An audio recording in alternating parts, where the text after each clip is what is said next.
Story 1. I want to preface this by saying my sister was not mistreated. She just likes to think she was, because playing the victim is all she does anymore.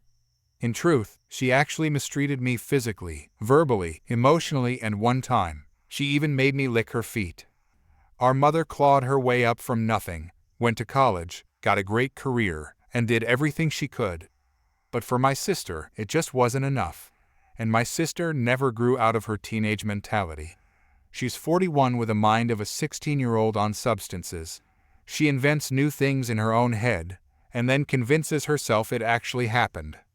My sister used to work at a small store and eatery, and it's thanks to her that we can't show our faces in there anymore. Shame too. Really good hamburgers. Anyway, for a while, my sister had a part-time coworker. This girl was meek and clearly traumatized. My sister got it out of her just how unhinged this poor girl's mother was. I can't recall any specific details, but there was clear mistreatment of all kinds: emotional, mental, physical, the works. One thing I do remember was that the poor girl forgot her lunch one day and called her mother for help. Her mother yelled at her over the phone, said some horrid things, and then dropped by with nothing more than a small yogurt for her, and expected her to be extremely grateful for it. My sister recounted this stuff to me while at home, and then reenacted her reaction to the girl's story. She over-dramatically acted like she was on the verge of tears, with her hand on her heart, and said she was having flashbacks of our own mother and the things she did to her.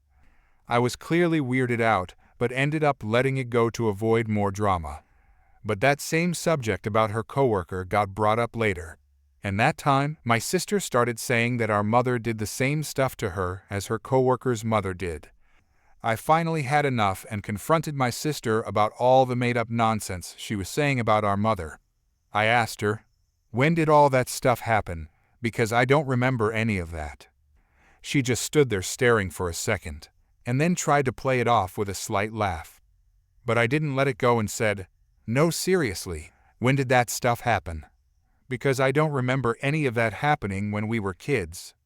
She just froze up and then walked away because she couldn't answer. She'd probably totally deny this ever happening too, because she either would not remember or had enough time to mentally invent a retort. But that day, she couldn't make up anything and just walked off. In another post, I talked about how my sister didn't buy winter clothes for her kids in 2023. And I bought them those clothes at thrift stores because it was all I could afford. When I took my middle nephew out to buy clothes, we ended up talking about his mother, and I ranted many things about her to him, and he added some things from his side as well. The kid is observant, with a really level head, and currently has no denial about what kind of person his mother actually is. Then, after we were done shopping, his mother texted him. And during the texts, my sister started making up stuff about our mother again, because that's her go-to when trying to keep people on her side. And right there over text, my nephew used the same lines I did. "When did that happen? I don't remember that happening." And then she just stopped texting. Like, no response at all. I expected her to just need some time to make something up. But she didn't bother and didn't message him for the rest of the day. Thanks to my sister spreading rumors about our parents while she was living on the family property, my parents started getting the side eye from people and were being recognized and treated poorly. Once we evicted my sister, that all stopped. Like, people don't even seem to remember it anymore. My sister was going out of her way to poison the well for so long, but she can't anymore. And my stress has gone way down since we kicked her entitled behind out of here. Like, family drama just went to almost zero as soon as she was gone. And it's so much quieter here. I do miss my nephews though, but they're doing so much better since their dad took them away from my sister. Story 2. Now, a fresh cup of tea. Check. Badger forged axe. Check. Complete unwillingness to admit it's after midnight, and I should go to sleep. Yep. And on we go. On this assignment, I was to go into the call center of a paper and printing company to try and find out why what should, on paper, have been a successful business wasn't performing. Employee turnover was high, and highest in the call center, and morale was in the trash. So far, just another task. I rocked up Monday morning, off-the-shelf cotton mix shirt, power tie, trousers that were a little too short, and the general air of defeat of a man whose life has very much not gone to plan. In short, a bad office manager's wet dream, a pre-beaten employee. A chipper little thing took me off for my induction. Don't touch anyone's bottom, no stabbing management, and you cry on your own time. Scene 1, seen 'em all, and I was dropped off with my trainer to start shadowing them. Now, for someone in my line of work, shadow days are some of the most valuable because I'm being told to watch and ask questions, and no one suspects anything, so they just answer anything without thinking. The order system was pretty much idiot-proof. The phone calls scripted by section, cold calls, regular customers, complaints, you get the idea. But there was something soul-sucking about the office. It was weird. Then, in scuttled Karen. She had a face like she could, at all times, smell something awful. A terrible 80s perm. This was way after the 80s. And, despite plain, sturdy office where she always wore an exceptionally ugly cardigan over her clothes. Don't get me wrong, not the same cardigan. She seemed to have an infinite supply of knitwear in eye-gouging combinations of orange, brown, and mustard yellow. Some of you may be thinking that the villain has arrived. Spoilers, sweetie. As soon as she scurried in, and she did scurry, never really stood up straight, just kind of slouched a little and never looked right at you. Always had her head at an angle. What little energy there was in the room went. Just gone. Most folk just huddled over their phones, but two middle-aged women scurried over to Margaret, obviously copying her movements, and they all went into an office marked Office Manager. This pretty much set the tone for the time I was in this office. Margaret and her posse would sit in her office and gossip and backstab, while everyone else was expected to carry the full load of the office. Margaret's little friends got the choice shifts, and anyone who so much as looked like showing any spine magically found themselves working splits, nights and weekends. At first I was baffled. How can she possibly be getting away with this? Well, it was three things. She wrote performance evaluations for all of her staff, and because she'd been in the office since it opened, HR just rubber-stamped any terminations she sent down. She'd managed to create supervisor, but not a supervisor roles for her friends, so she could justify them always getting the plum shifts or any time off they wanted because they were needed. She wrote the schedule, and she approved the holiday, and no one dared cross her if they ever wanted to see their kids again. She had a pretty sweet little setup. Shame that she wasn't as clever as she thought she was. I was getting paper for the printers in the morning when I saw one of the girls signing for a small delivery the UP's driver brought up to our floor, and just shove the boxes into a corner, staple the manifesto on top, and wander off. Once she was out of sight, I went over for a quick shuffle. I never sign for anything at work till I've checked it. This manifesto was huge, easily 3 times as large as could possibly fit in the boxes. Margaret didn't work weekends. I did. This was Thursday, so I had to work fast. I called my boss, and he had one of our team flown to where the office supplies were coming from, where he was meeting a forensic accountant and some officers of the law. A second forensic accountant met me Friday night after Margaret had gone home. The setup was actually kind of brilliant. Margaret had befriended a lady who worked in shipping at the second company. She would place an order, and then call her friend and fax her through a cancellation. Her friend would invoice the correct first amount, then refund the difference to Margaret's account. Send the smaller order, but with the larger invoice, and because Margaret was a micromanaging jerk and didn't do it every shipment, she'd been getting away with it for years. Monday morning swings around. Margaret scurries in, and the secretary tells her that the boss wants to see her before she starts for the day to discuss promotions and raises in her department. Margaret walks into the boss's big office, sits. I walk into the big office, and I'm back in my armor. Tailored Henry Poole suit. Tailored shirt. Silk tie. I looked good. To be honest, though I don't think the witch even noticed, She was kinda distracted by the police officers who followed me into the room. The officers laid it all out very carefully for the boss. The accountant gave a very summarized version of what he had. Margaret was fired, cuffed, and led out of the building past all of the people she used to bully and abuse.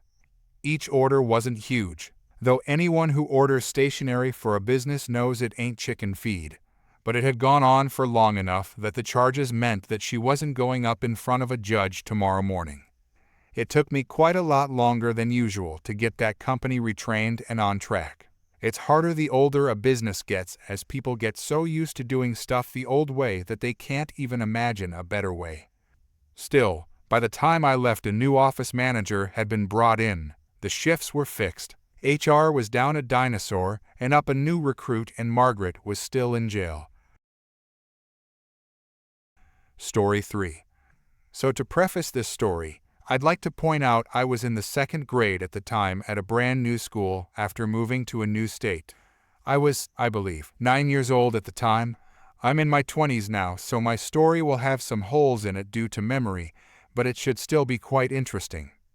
Entitled teacher, entitled mom, who is the little thief mom, male police officer, female police officer, and the little thief kid. The day was one of those days where the teacher doesn't really teach you anything. They give you busy work like doing addition and subtraction pages until recess. I remember finishing early and whispering to my friends. I was whispering because the teacher was on the phone. It was a wall phone, not a cell phone, and we were only allowed to whisper during that circumstance. I clearly remember at one point a kid showing us a cell phone. We sat at a big circular table with about 8 or 9 kids, and the kid showing the phone was at the opposite end of me. The kid said he found it and that it wasn't his, so he passed it around asking if it was one of ours. I was the last kid to get it, and I decided the best course of action was to tell the teacher. I raised my hand and waited for the teacher to notice me. Eventually, after switching my arms multiple times and suffering what felt like an eternity to a 9-year-old, I said, "Mrs. Teacher." She stopped talking on the phone and told me to be quiet. "Mrs. Teacher," I said again, "be quiet." Unsure what to do, I sat there for a while until she hung up the phone. After she did so and went to grading papers, I got up and began walking over to her. Before I could get there, she screamed my name and told me to sit down. Exasperated and out of options, I gave up and asked another table if any of them lost their phone. The little thief says yes, so I hand him the phone and go back to my table. We have recess and go back to doing pointless work while the teacher has multiple personal calls. The day ends, we all go home, and I assume everything is fine and that I gave the cell phone back to its owner. The next day, I come to school and the entitled teacher is pissed. She's fuming and yelling at us little kids to sit down. She goes on a rant about how someone stole her phone and that it's the only phone number her dad knows. She says that he's really sick with a heart condition, so she needs to be able to receive his call at any minute, and that the person who stole her phone could be the reason he would die and couldn't get help. I, a dumb little kid, didn't connect the dots that the phone the little thief took and her lost phone were the same, so as she instructed, we all looked for her phone around the classroom. After searching for a while, she tells us to stop and asks us if we had seen a phone yesterday. Everyone at my table said yes, including me. She asked us what happened to it, and I said I gave it to the little thief. She takes the kid into the hall, and I don't see that kid again until later. After quite a while of us kids doing nothing, the principal walks in and grabs my arm, hauling me out and into her office. Principal says a lot of rude comments to me about how I'm a bad little thief and that I'll go to jail for stealing while I'm in her office. After about 30 minutes of this, 2 police officers show up with the little thief. I, a 9-year-old, am really afraid at this point. The male police officer doesn't say anything the entire time, but the female police officer was very talkative and authoritative. The female police officer says to me, "You know you're going to go to jail now, right?" "Why? I didn't do anything wrong," I say through tears. "Yes, you did. You stole your teacher's phone and then you broke it." "No, I didn't." "Don't lie to me. That's more time in jail for lying." At this point, I shut down and didn't defend myself. The female police officer continued to berate me and called me an evil little jerk, and other obscenities while I sat there crying. At one point, the teacher came by and collected the little thief to take him back to class. She said something snarky in passing about me being a bad kid and how I better pay for her $900 BlackBerry, and left with the kid. Shortly after that, the police left also. The principal, now alone with me, called my parents, both at work, and told them to come pick me up. Once my parents got there, they were furious that they weren't told sooner, and that I was alone there with the principal and 2 cops for over an hour without them knowing. After telling my mom everything that happened in front of the principal started to realize how messed up the situation was but didn't say anything. She then called the little thief back to the office, and he told the real story. Apparently the kid took the phone and played with it during recess, but at the end of the day when he was walking home, he broke it and threw it in the bushes on school property, so he wouldn't be caught with it. When he was taken out into the hall earlier with a teacher, he went to the principal's office and they called his mom. The kid told his mom and the principal that I stole the phone, gave it to him, and told him to break it. The entitled mother said that it made sense since he would never lie or steal, and that I looked like a bad kid. His entitled mother was the one who suggested they call the police in the first place so they could scare me. After hearing my story, the principal asked the entitled teacher if I had gotten up and tried telling her repeatedly. The teacher said yes, I was causing a disturbance yesterday. The principal then asked the kids at my table what happened, and they corroborated my story. The principal didn't apologize but said I wasn't in trouble anymore and I went home with my parents. After a couple of days of me not feeling safe in that classroom, my mom had me moved into another class where I wouldn't feel untrusting to the entitled teacher or feel intimidated by her or anything. She never did apologize to me either.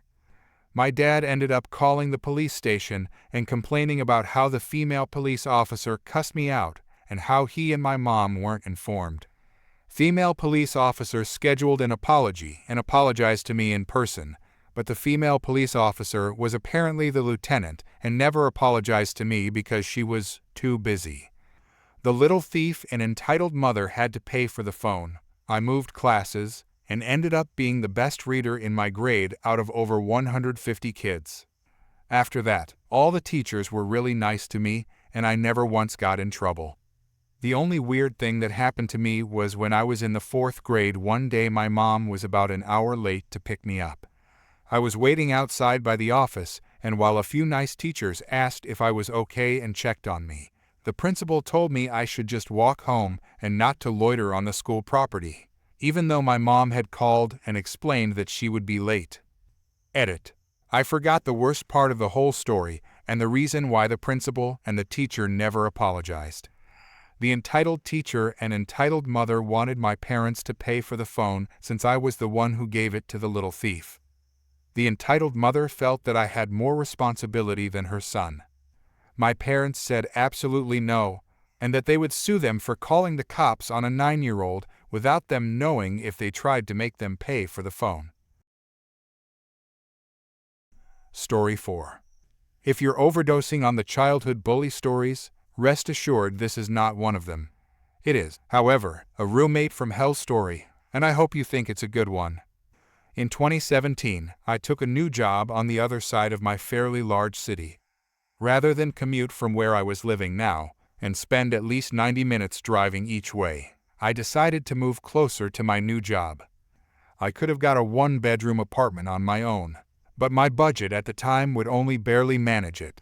I'm a single guy in my 20s and I like to go out and order in. Sure, I could have had my own place, but I would have been eating ramen and staying in most of the time. So I leased a 2-bedroom in March 2017 and started advertising for a roommate. A great guy named Dave got in touch. We seemed to click, and he moved in. I have a pickup truck, so I helped him go get furniture, and he helped me move my stuff to the new place. We got along great. We were alike enough that we had common interests, but different enough that we would have great discussions. Things were fine. We would split the cost of stuff like toilet paper and dish soap. Neither of us were total slobs, but we weren't that fussy of people that would complain about a dirty glass left in the sink overnight. In the meantime, my job was going great. Within 6 months, I got a promotion and a very hefty raise. Dave told me he was leaving as of November 1st, 2017. I probably should have just covered the apartment myself until the end of the lease February 28, 2018, but I made a mistake. Let's call the mistake Bro, since that's what he called everyone else. Bro was Dave's weed connection, had been to the apartment a few times, and needed a place to stay. He seemed like he had his life together, was charismatic, and well-groomed. So Dave moved out and Bro moved in at the top of November. Trouble started pretty soon afterward. He was so vain, always with neatly trimmed blonde hair, nice clothes, and $500 sneakers. That's where all his money went. He didn't buy food or anything else. I would buy a loaf of bread, and the next day there was 1/4 of a loaf left. I would go to take a dump, and there was no paper. I used to leave a big jar of peanut butter in the cupboard. It evaporated. I would give him a hard time and tell him to buy his own stuff. Yeah, bro, no problem. But nothing changed. He didn't even have a cell phone. Well, he did, but he never used it. He couldn't get a plan because of an unpaid account, so he had a pay-as-you-go plan and relied on WhatsApp and Facebook Messenger to keep in contact with people, like his weed customers. How much do you think he contributed to the internet bill? Rent was usually late, and never in one chunk. And he was a complete slob, never did dishes or wiped anything down. I don't think he even knew how to spell mop. I was getting more and more angry, and finally we had a big argument just before Christmas 2017. I basically told him, flat out, that if he didn't stop using my stuff and start pulling his own weight, then, and I quote, crap is gonna happen, and you won't like it. The final straw, I made a bunch of cookies and stuff to take with me to visit my family for Christmas. I told him specifically not to touch the stuff in the fridge, and he devoured about 1/3 of it. Screw you, bro. Now I am really angry, and I am coming for you. Bro was excited to be going to Costa Rica for a week in February. One of his friend's parents had a condo there, and Bro and 3 friends were planning a trip to stay there for a week. Since their accommodations were free, they could party it up, and I overheard their plans for booze, cheap coke, and legal hookers. I spent a lot of time in my room when Bro and his friends were over, playing video games. I have a good headset, so they must have assumed I was playing away, rather than listening through the paper-thin walls. One of the things they were planning to do was suitcase some coke back home. For those of you who don't know what that means, it's putting something in some parts in your body to smuggle it. Coke is cheap in Costa Rica, about 10% of what it costs here, and much stronger. They were planning to bring a smallish amount, a few grams each, then dilute it when they got back, and sell it for enough to cover the trip. Well, it comes time for the trip, and time to pull the trigger on my revenge. Here we go. Bro and his buddies were leaving on a Saturday morning. I told Bro that I was going to be out of town, so he would have to arrange for his own ride to the airport, but that I would pick him up. He gave me his flight number for his return flight. I had a few Cokes in the fridge, and a chocolate cake that I had taken a few slices from. In the cupboard was a bag of Doritos and some Oreos. I told him, again, not to touch my stuff. Bro was out of the house on Friday, so before I left, I took every cleaning product in the place in a bag. Every soap, dish soap, vinegar, cleanser, everything. All of it. Did I mention that Bro would use my stuff? This included my shampoo and body wash. I use a product called Irish Spring Body Wash, which is a gel that's a bright emerald green. So before I left, I stirred 2 containers of green food coloring into the bottle and put it back in the shower. Did I mention that Bro had a pale complexion? Then I got into the admin of the router and filtered the MAC addresses down to my PS3, phone, and desktop, effectively locking him out of the internet. Saturday morning, my phone started blowing up. I guess Bro went for a shower before leaving for the airport and got more than he thought when he used my Irish Spring as usual. I wish I could have seen it. He lost it, calling me every name in the book, and threatening to beat me up when he returned. But there's more. On Sunday, when I got back home, the apartment was a disaster. Clearly, he had people over, and they had drunk all my Cokes and eaten my munchies. That's when I finally replied to him on WhatsApp. He called me almost immediately and started ranting and screaming into the phone, freaking out that he's green and it won't wash out. No beach, no pool, calling me a jerk and how can I do this to him, etc. I just told him that I had said that if he keeps using my stuff, something would happen that he didn't like, and he wouldn't be in this mess if he wasn't a thief. Then I told him that he should actually be grateful and thank me. Thank you? Thank you for what? Thank me for not loading the cake with laxatives like I had planned to. On Tuesday, I messaged him, "Bro, the cops were here, looking for you." What? What for? Don't know. Bro, they just wanted to know where you were. What did you tell them? That you were in Costa Rica, but that you were flying back in on Sunday afternoon. There were no cops, but he didn't know that. All he knows is that there was a possibility that they might be waiting for him on arrival, and that if he was discovered smuggling cocaine, he would be in big trouble. So there went his suitcasing plans, and there went his plans to pay for his trip. On Friday, I told him that I wouldn't be able to pick him up at the airport, but not why. I had given my notice and surrendered the apartment. All week I packed up my stuff, all of it. I actually owned the furniture in Bro's room, but I didn't want it, so I went into his room, dumped his stuff on the floor, and dragged it down to the dumpster.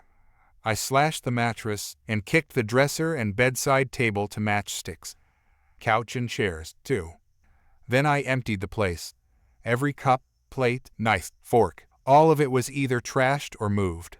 I did leave one small pot, but I drilled a hole in the bottom, just to make my point. I took the shower head. I took the shower curtain. I took the shower curtain rings. I emptied the place. I heard later from Dave, who knew one of the guys that went to Costa Rica with Bro, that Bro had showed up with very little money, and what little he had was soon gone. He was mooching off the others, and it didn't take long for them to tire of Bro.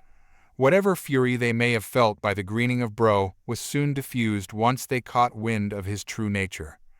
I don't know how he got back from the airport, but on Sunday he called me freaking out about the apartment. "Where's my bed, man? Where's my furniture?" What furniture? All that stuff was mine, and I didn't want it anymore. What the heck, man? What did I ever do to you? Aside from stealing my stuff, not pulling your weight, and screwing me over for rent and bills, you mean? Now I have to sleep on the floor? Screw you. No, screw you, bro. Just to let you know, I did you a favor. Now you have less stuff to move. Better get started looking for a new place to live, because the management of the building is changing the locks on Wednesday morning. Then I blocked Bro. Never heard from him again, but Dave told me he couch surfed for a few weeks, then disappeared. Probably moved out of town. Who knows? Good riddance. Story 5. Many years ago, when my knees still worked, and there was more hair on my head than on my chin, I had a very cool job. I worked as a hatchet man. Sadly, that doesn't mean I worked for the mafia, hitting people with axes. I worked for a small company that was employed by large companies that needed to downsize, but wanted all of the anger from that downsizing aimed outside corporate management. We all good so far? Good. My bosses gave us all a lot of leeway on how we researched the companies we were sent to, and we all developed our own style. Mine was to get the large company to bring me in as a new minion in whichever department was having the most issues. I would then spend 4-6 weeks doing minion work, listening to folk gripe and seeing where changes needed to be made. You also get a real good look at the true character of the management. A lot of the worst are very different when they're talking to a superior and a junior. More than one company was profoundly shocked when I went in and fired a third of the junior management, half the senior and merged departments. They thought I was going to be firing minions, not bosses. One company stands out to me, and I wanted to share a magical moment of purest joy with you all. I was brought in on the shipping floor of a large warehouse, One of the reasons I was hired is that I've had a lot of different low-end jobs when I was younger, followed by extensive experience in assorted management roles. Day 1. There I am in store brand jeans and t-shirt, and the floor supervisor hands me a manual I could have used to beat down a badger lord in full plate armor. This thing was insane. I looked my confusion at the super, and he explained that that was indeed the operating manual for putting toys in boxes and then sticking an address label on the side. That first week would have been pure hell if this was my actual job. Everything was insanely overcomplicated, which led to incorrect orders being sent, and staff were actually getting wage penalties for low accuracy.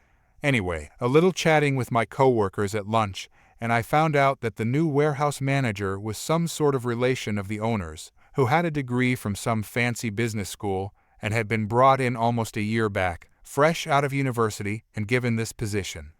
Power had gone to her head, and her total lack of any kind of experience had quickly left her in the nonsense. Realizing she was neck-deep and sinking fast, she panicked, drove out the veteran management that could have helped her, and just flailed wildly, often wandering out into the warehouse to nitpick over details that didn't matter, scream at employees, and never and high-vis, red flag, red flag, red flag. Now, don't get me wrong, the business had other issues, and this wasn't going to be a quick fix, but I'd pretty much identified problem number 1. So, 4 weeks in, and I'd identified where they were losing money shipping. Their shipper was absolutely messing with them on prices through a loophole in the contract. Learned that over beer and pool with the shipping guys, and a couple of other minor issues, and I was ready to take the gloves off and really get stuck in. Now bear in mind that for the last 4 weeks, this lady has seen me 6 days a week, wearing scuffed steelies and own brand of clothing. She blew up at me a couple of times for reminding her that high-vis was required, but I hadn't made a huge impression. Monday morning. I walk in at 9 a.m. Start of office hours. She blew up. She tore into me about being 3 hours late for my shift, that she could fire and replace me like that. She loved that threat, yada yada yada. Then she started to run down as she noticed a few details. Like, my normally mussed hair was perfectly styled. I was clean-shaven and not scraggly. I was wearing a $1,500 designer suit and hand-stitched Italian shoes. Princesses notice labels. "Good morning," I said. "I'm me from Catch Them. Got them and laugh. Here's my business card." Her face now looked like week-old porridge. Office rumors had been rife as word had leaked that my company was coming in. And this is a moment that, even all these years later, still brings a warm, happy feeling to the cockles of my dark and crusty heart. "Young lady, I don't work here. I don't work for you, and unless you absolutely impress me over the next couple of weeks, you won't work here either." The rest of the office were staring in a mix of shock and glee as I led her into her office. I sat in her chair, and I took a large pad from my briefcase, gift from my boss. Turns out she wasn't a bad kid, just scared and in over her head. Once she realized that I didn't have an axe to grind and not only could help her, but would, she was actually kind of sweet, latched on to me like a puppy with separation anxiety. I worked with her to fix her insane rules and shitty behavior. We got rid of a couple of genuinely toxic folk and basically turned the place around. I swear, the best bit of that job was watching the faces of toxic folk, bullies and lazy jerks, as they walked into the office, whichever office I was in, and they realized that the new guy they had been jerks to was the guy deciding their fate. I loved that.